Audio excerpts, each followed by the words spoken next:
শয়তান আল্লাহর 400 বছর গোলামি করছে, কিন্তু তারপরও সে শয়তান হয়ে গেছে। কারণ কি? এই রমজান মাসে এই বিষয়টা আমি ক্লিয়ার করব। আসসালামু আলাইকুম ওয়া রাহমাতুল্লাহি ওয়া বারাকাতুহু। আমি চাঁদপুর ফরিদগঞ্জ থেকে মাহফুজ রানা। সবাইকে জানাই পবিত্র মাহে রমজানের শুভেচ্ছা। কথা হচ্ছে, শয়তান আল্লাহর একজন ফেরেশতা ছিল।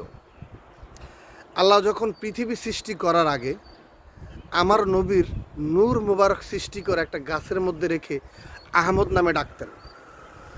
তখন বলল, বন্ধু, আমি তোমার নূর সৃষ্টি করেছি, এখন আমি আদমকে সৃষ্টি করব, আস্তে আস্তে দুনিয়া সাজাবো, তুমি এখানে বিশ্রাম নাও, তোমাকে সিরিয়ালে সিরিয়ালে পর্যায়ক্রমে আমি পাঠাবো পিতা ইসমাইলের মাধ্যমে। তো যাক, আদম আলাহিসাল্লামকে সৃষ্টি করলেন। সৃষ্টি করার পরে আদম আলাহিসাল্লামের একটা পুতুল মাত্র বানিয়েছে আল্লাহ, একটা পুতুল, মাটির পুতুল, আমাদের পিতা আদম আলাহিসাল্লাম। তো আমাদের পিতা আদমকে যখন সৃষ্টি করা হলো, তখন সকল ফেরেশতাকে বলা হলো, এই ফেরেশতারা যাও আদমকে সেজদা করো। তখন শয়তান উঠে বসলো, না, আমি তাকে সেজদা করতে পারবো না। তখন আল্লাহ বলছে, আমার হুকুম, তুমি তাকে সেজদা করো। তখন ফেরেশতা বলল, আল্লাহ, আমি আপনারই ইবাদত করি, আপনারই উপাসনা করি, আমি আপনাকে সেজদা করব। তো আল্লাহ বলছে, তুমি যখন আমার হুকুম অমান্য করেছো, আজকে থেকে তুমি শয়তান। তখন শয়তান বলল, আল্লাহ, তুমি আমাকে এমন এমন শক্তি দাও, এমন জ্ঞান দাও, এমন বুদ্ধি দাও, আমি যাতে মানুষের রক্তে রক্তে মিশে যেতে পারি, আমি যাতে শয়তান, আমি মানুষকে জাহান্নাম পর্যন্ত নিয়ে যেতে পারি।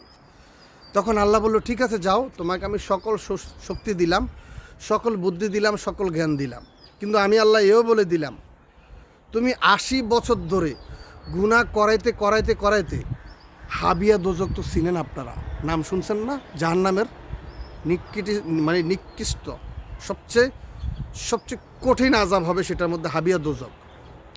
বলছে তুমি 80, শয়তানকে কি আল্লাহ বলছে, তুমি গুনাহ করাইতে করাইতে 80 বছর পর্যন্ত এই হাবিয়া দোজকের সামনে পর্যন্ত নিয়ে যাবে আমার বান্দাকে।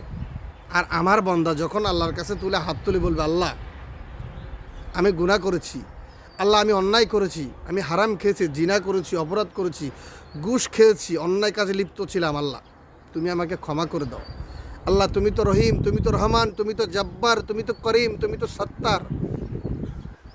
তখন আল্লাহ বলবে যে আমার বান্দা যখন আমার এই নামগুলো নিয়ে বারবার আমার প্রশংসা করে এই রমজান মাসে যখন আমার কাছে হাত তুলে মাপ চাইবে, আমি আল্লাহ ক্ষমা করে দিব। তাহলে শয়তান তোর কি হবে?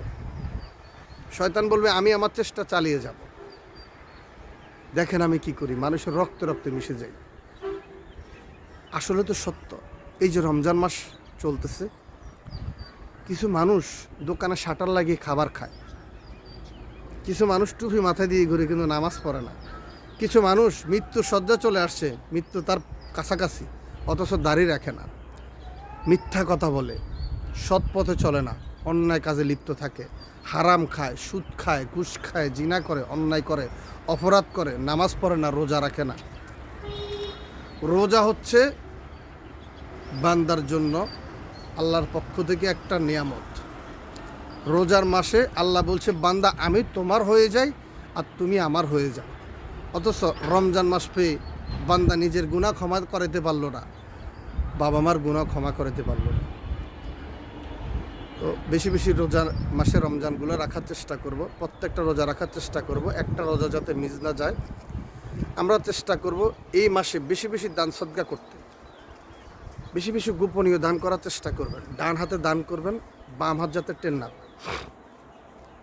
তো যাই হোক, কথা হচ্ছে, শয়তান এত পাওয়ার পেল, তারপর আল্লাহ বলছে যে আমার বান্দা যদি আমার কাছে ক্ষমা চায়, আমি ক্ষমা করে দিব। চিন্তা করছেন, আল্লাহর চেয়ে দয়ালু, আল্লাহর চেয়ে মায়াবান, আল্লাহর চেয়ে শক্তিমান, আল্লাহর চেয়ে জ্ঞানী আর কেউ নাই।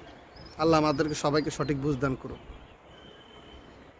আমাদের পিতা আদম আলাহিসাল্লামকে আল্লাহ তার উসিলা আমাদেরকে ক্ষমা করে দিক, এবং বিশ্বনবী হযরত মুহাম্মদ সাল্লাল্লাহু আলাইহি সাল্লামের উসিলা আল্লাহ আমাদেরকে ক্ষমা করে দিক।